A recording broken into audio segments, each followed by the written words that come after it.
Assalamualaikum warahmatullahi wabarakatuh. Saya Asifa Arimbi Putri dari Fakultas Hukum Universitas Lampung. Saya ber-NPM 1912011135. Di sini saya akan menjelaskan terkait materi politik hukum pidana pada bab 3, yakni terkait dengan tinjauan umum politik hukum pidana. Setiap hukum setidak-tidaknya mengandung unsur-unsur sebagai berikut, yakni undang-undang atau peraturan-peraturan hukum yang ditetapkan oleh lembaga legislatif. Yang kedua, keputusan-keputusan lembaga peradilan, tradisi dan prinsip-prinsip yang diakui lembaga peradilan dengan efek yang mengikat secara legal. Yang ketiga, berbagai jenis lembaga hukum yang menentukan dan menjalankan prinsip-prinsip dan keputusan-keputusan hukum. Selanjutnya, definisi politik hukum. Secara etimologis, istilah politik hukum merupakan terjemahan bahasa Indonesia dari istilah hukum Belanda, yakni reh politik, yang merupakan bentukan dari dua kata, yakni reh dan politik. Dalam bahasa Indonesia, kata reh berarti hukum. Kata hukum sendiri yang berasal dari bahasa Arab hukum atau ahkam yang berarti keputusan, ketetapan, perintah, kekuasaan, hukuman, dan lain-lain. Berkaitan dengan istilah ini, belum ada kesatuan pendapat di kalangan para teoritis hukum tentang apa batasan dan arti hukum yang sebenarnya. Perbedaan pendapat terjadi karena sifatnya yang abstrak dan cakupannya yang luas, serta perbedaan sudut pandang para ahli dalam memandang dan memahami apa yang disebut dengan hukum itu. Namun, sebagai pedoman, secara sederhana kita dapat mengatakan bahwa hukum adalah seperangkat aturan tingkah laku yang berlaku di dalam masyarakat. Sejumlah ahli mengemukakan definisi tentang politik hukum, yakni sebagai berikut. Yang pertama, T.M. Rodi mendefinisikan politik hukum sebagai suatu pernyataan kehendak penguasa mengenai hukum yang berlaku di wilayahnya dan mengenai arah perkembangan hukum yang dibangun. Lalu selanjutnya, Patmo Wahyono mengatakan bahwa politik hukum adalah kebijakan dasar yang menentukan arah, bentuk, maupun isi dari hukum yang dibentuk.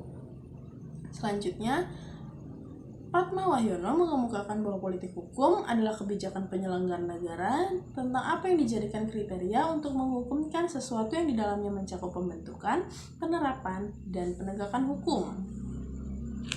Lalu yang ketiga, Sudarto mendefinisikan politik hukum merupakan kebijakan negara melalui badan-badan negara yang berwenang untuk menetapkan peraturan-peraturan yang dikehendaki yang diperkirakan akan dipergunakan untuk mengekspresikan apa yang terkandung di dalam masyarakat dan untuk mencapai apa yang dicita-citakan.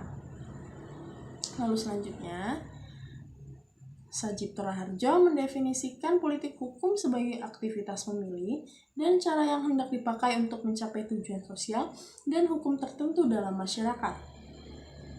Lalu selanjutnya yang terakhir, Abdul Hakim Garuda Nusantara mendefinisikan politik hukum sebagai legal policy atau kebijakan hukum yang hendak diterapkan atau dilaksanakan secara nasional oleh suatu pemerintahan negara tertentu yang meliputi A. Pelaksanaan secara konsisten ketentuan hukum yang telah ada. B. Pembangunan hukum yang berintikan pembaruan atas hukum yang telah ada dan pembuatan hukum-hukum baru. C. Penegasan fungsi lembaga penegakan hukum serta pembinaan anggotanya. D. Meningkatan kesadaran hukum masyarakat menurut persepsi elit mengambil kebijakan. Dari berbagai definisi tersebut, dapat disimpulkan politik hukum adalah arahan atau garis resmi yang dijadikan dasar untuk membuat dan melaksanakan hukum dalam rangka mencapai tujuan bangsa dan negara. Bagi bangsa Indonesia, politik hukum yang tetap antara lain A. Ada satu kesatuan sistem hukum Indonesia. B. Sistem hukum nasional dibangun berdasarkan dan untuk memperkokoh sandi-sandi Pancasila. C. Tidak ada hukum yang memberikan hak-hak istimewa pada warga negara tertentu berdasarkan suku, ras, ataupun agama. D. Pembentukan hukum memperhatikan kemajemukan masyarakat. E. Hukum adat dan hukum tidak tertulis lainnya diakui sebagai subsistem hukum nasional sepanjang nyata hidup dan dipertahankan dalam pergaulan masyarakat. F. Pembentukan hukum sepenuhnya didasarkan pada partisipasi masyarakat. G. Hukum dibentuk dan ditegakkan demi kesejahteraan umum, keadilan sosial bagi seluruh rakyat, terwujudnya masyarakat Indonesia yang demokratis dan mandiri serta terlaksananya negara berdasarkan atas hukum konstitusi. Selanjutnya, definisi politik sosial. Secara umum, kebijakan sosial atau sosial polisi adalah upaya untuk mencapai kesejahteraan serta perlindungan bagi seluruh rakyat Indonesia. Hal ini sesuai dengan cita-cita bangsa Indonesia yang tercantum dalam pembukaan Undang-Undang Dasar 1945 yang dibentuknya pemerintah negara Indonesia yang melindungi segenap bangsa dan seluruh tumpah darah Indonesia. Adapun kebijakan sosial merupakan perwujudan dari pembangunan sosial yang bertujuan mewujudkan kesejahteraan sesuai dengan nilai-nilai kemanusiaan dengan mengembangkan potensi secara optimal yang dimiliki oleh manusia. Melaksanakan kebijakan sosial mencakup pencapaian kesejahteraan masyarakat serta perlindungan masyarakat, dilaksanakan melalui penyelenggaraan yang berkedaulatan rakyat dan demokratis berdasarkan Pancasila dan Undang-Undang Dasar 1945. Berdasarkan uraian itu, maka dapat ditarik kesimpulan bahwa kebijakan sosial adalah serangkaian kebijakan pemerintah atau negara dalam mewujudkan kesejahteraan sosial bagi masyarakat, sebagaimana yang tertuang dalam Undang-Undang Dasar 1945, yang di dalam kebijakan sosial juga terkandung kebijakan kriminal sebagai bagian dari yang tak terpisahkan dalam kebijakan perlindungan masyarakat. Definisi politik hukum pidana. Secara umum, politik hukum pidana dapat didefinisikan sebagai serangkaian upaya rasional oleh negara dalam upaya penanggulangan kejahatan. Politik hukum pidana berasal dari istilah polisi atau politik. Oleh karena itu, istilah politik hukum pidana dapat pula disebut dengan istilah kebijakan hukum pidana. Secara umum, politik hukum pidana dapat didefinisikan sebagai serangkaian upaya yang rasional oleh negara dalam upaya penanggulangan kejahatan. Politik hukum pidana adalah segala usaha rasional dari masyarakat untuk menanggulangi kejahatan. Usaha tersebut meliputi aktivitas dari pembentuk undang-undang, aktivitas penegak hukum yang meliputi kepolisian, kejaksaan, pengadilan, dan aparat yang terkait dengan eksekusi pemidanaan. Hubungan antara politik sosial dan politik kriminal. Upaya melakukan pembaruan hukum pidana atau penal reform pada hakikatnya termasuk bidang penal polisi yang merupakan bagian dan terkait erat dengan law enforcement polisi, kriminal polisi, dan sosial polisi. Ini berarti pembaruan hukum pidana pada hakikatnya yang pertama merupakan bagian dari kebijakan atau upaya rasional untuk memperbarui substansi hukum atau legal substance dalam rangka lebih mengefektifkan penegakan hukum. Yang kedua, merupakan bagian dari kebijakan untuk memberantas atau menanggulangi kejahatan dalam rangka perlindungan masyarakat. Yang ketiga, merupakan bagian dari kebijakan untuk mengatasi masalah sosial dan masalah kemanusiaan dalam rangka mencapai atau menunjang tujuan nasional, yaitu social defense dan social welfare. Yang terakhir, merupakan upaya peninjauan dan penilaian kembali pokok-pokok pikiran, ide-ide dasar, atau nilai-nilai sosiofilosofi, sosial politik, dan sosiokultural yang melandasi kebijakan terminal dan kebijakan penegakan hukum pidana selama ini. Eksistensi penanggulangan hukum pidana sebagai sarana menanggulangi kejahatan merupakan bagian integral dari kebijakan perlindungan masyarakat serta merupakan bagian integral politik sosial. Jika politik kriminal menggunakan politik hukum pidana, maka harus menggunakan sarana penal atau hukum pidana, tetapi juga menggunakan sarana-sarana non-penal penanggulangan kejahatan dapat dilalui dengan dua pendekatan, yaitu yang pertama pendekatan penal atau penerapan hukum pidana, yang kedua pendekatan non-penal atau pendekatan di luar hukum pidana. Politik kriminal adalah usaha rasional untuk menanggulangi kejahatan. Politik kriminal ini merupakan bagian dari politik penegakan hukum dalam arti luas. Semuanya merupakan bagian dari politik sosial, yakni usaha masyarakat atau negara untuk meningkatkan kesejahteraan warganya. Skema sosial polisi. Yang pertama, pencegahan dan penanggulangan dengan sarana pendukung yang fungsinya berupa tahap formulasi, aplikasi, dan eksekutif. Yang kedua, pencegahan dan penanggulangan kejahatan harus dilakukan pendekatan integral atau keseimbangan penal dan non-penal. Pencegahan dan penanggulangan kejahatan yang menunjang tujuan untuk kesejahteraan perlindungan masyarakat yang bersifat imaterial, terutama kepercayaan, kebenaran, kejujuran, dan keadilan. Contoh kebijakan yang telah atau baru akan diterapkan terkait dengan keterpaduan antara kebijakan sosial dan kebijakan hukum pidana. Yang pertama, social welfare. Yang kedua, social defense. Kebijakan sosial pada dasarnya adalah upaya mencapai kesejahteraan serta perlindungan bagi seluruh rakyat Indonesia sesuai dengan cita-cita bangsa Indonesia yang tercantum jelas dalam pembukaan Undang-Undang Dasar 1945. Oleh sebab itu, dalam upaya mencapai tujuan tersebut, maka dibuatlah kebijakan social welfare dan social defense. Dalam hal ini juga menyangkut penegakan hukum yang otomatis meliputi kebijakan hukum, dan dalam upaya perwujudannya terdapat dua metode yang dikenal, upaya penal dan upaya non-penal. Dengan upaya negara Indonesia di samping melindungi masyarakat, sekaligus mewujudkan kesejahteraan masyarakat, dan upaya demikian merupakan tujuan nasional. Dalam kebijakan perlindungan masyarakat dan kesejahteraan pencapaian masyarakat, tentunya dalam pencapaian model dua kebijakan ini diperlukan usaha yang keras dari pemerintah dan semua rakyat Indonesia dengan tercapainya dua kebijakan tersebut. Maka di Indonesia akan terlaksana suatu tujuan nasional Indonesia sesuai dengan Undang-Undang Dasar Negara Republik Indonesia 1945.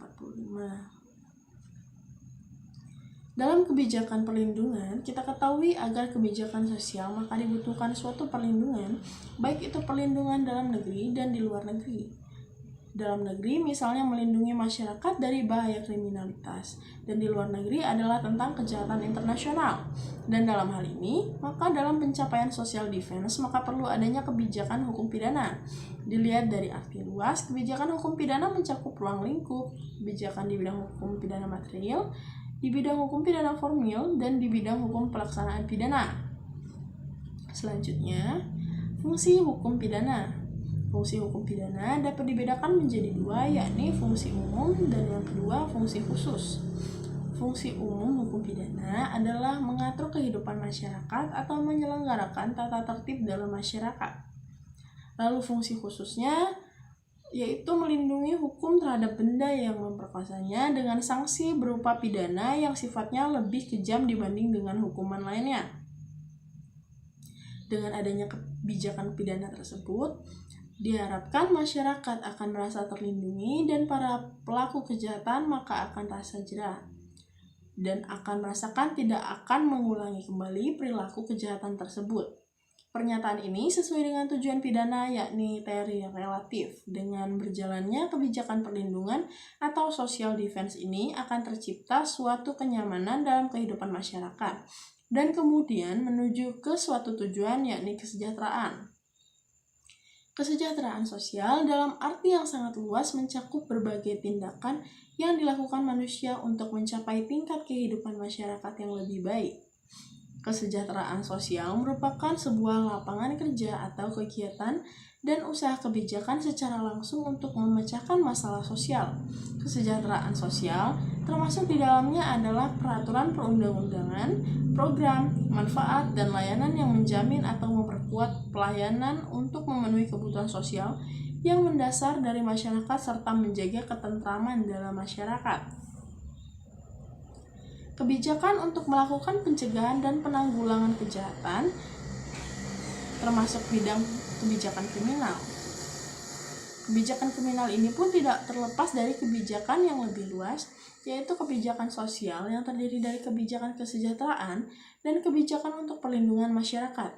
Dengan demikian, sekiranya kebijakan penanggulangan kejahatan dilakukan dengan menggunakan sarana penal, maka kebijakan hukum pidana khususnya dalam kegiatan yudikatif atau aplikatif harus memperhatikan dan mengarah pada tercapainya tujuan dan kebijakan sosial itu berupa social welfare dan social defense. Kebijakan hukum pidana dinilai tidak mampu dalam mengatasi kebijakan kriminal. Dengan hal ini yang dinamakan kebijakan non-penal. Kebijakan non-penal ini pencegahan tindak kejahatan dengan seperti kita mengikuti suatu organisasi yang tentunya berguna bagi kehidupan seorang tersebut. Jadi selain criminal law application atau kebijakan penal, masih ada yang dimungkinkan prevention without punishment. Oleh karena itu, perlu memahami alternatif kebijakan lain yaitu pendekatan non-penal. Pendekatan non-penal yang dimaksudkan sebagai upaya untuk menanggulangi kejahatan dengan menggunakan sarana lain selain hukum pidana atau non-penal. Upaya penanggulangan kejahatan dengan menggunakan pendekatan non-penal diorientasikan pada upaya-upaya untuk menangani faktor-faktor kondusif yang menimbulkan kejahatan. Dalam usaha penanggulangan kejahatan lewat pembuatan undang-undang atau hukum pidana pada hakikatnya juga merupakan bagian integral welfare. Oleh karena itu, wajar pula lah apabila kebijakan atau politik hukum pidana juga merupakan bagian integral dari kebijakan atau politik sosial. Kebijakan sosial dapat diartikan sebagai segala usaha rasional untuk mencapai kesejahteraan masyarakat dan sekaligus mencakup perlindungan masyarakat. Jadi, di dalam pengertian sosial polisi, sekaligus tercakup di dalamnya social welfare polisi dan social defense polisi. Pembaruan hukum pidana atau penal reform merupakan bagian dari kebijakan atau politik hukum pidana. Latar belakang dan urgensi diadakannya pembaruan hukum pidana dapat ditinjau dari aspek sosiopolitik, sosiofilosofis, sosiokultural, atau dari berbagai aspek kebijakan.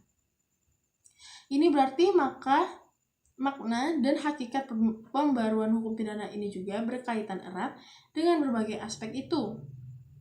Pembaruan hukum pidana pada hakikatnya mengandung makna suatu upaya untuk melakukan reorientasi dan reformasi hukum pidana sesuai dengan nilai-nilai sentral, sosiopolitik, sosiofilosofis, sosiokultural masyarakat Indonesia yang melandasi kebijakan sosial, kebijakan kriminal, dan kebijakan penegakan hukum di Indonesia. Sebagaimana bagian dari kebijakan sosial, pembaruan hukum pidana pada hakikatnya merupakan bagian dari upaya untuk mengatasi masalah-masalah sosial dalam rangka mencapai atau menunjang tujuan nasional. Mungkin hanya itu yang dapat saya jelaskan. Kurang dan lebih saya mohon maaf. Wassalamualaikum warahmatullahi wabarakatuh.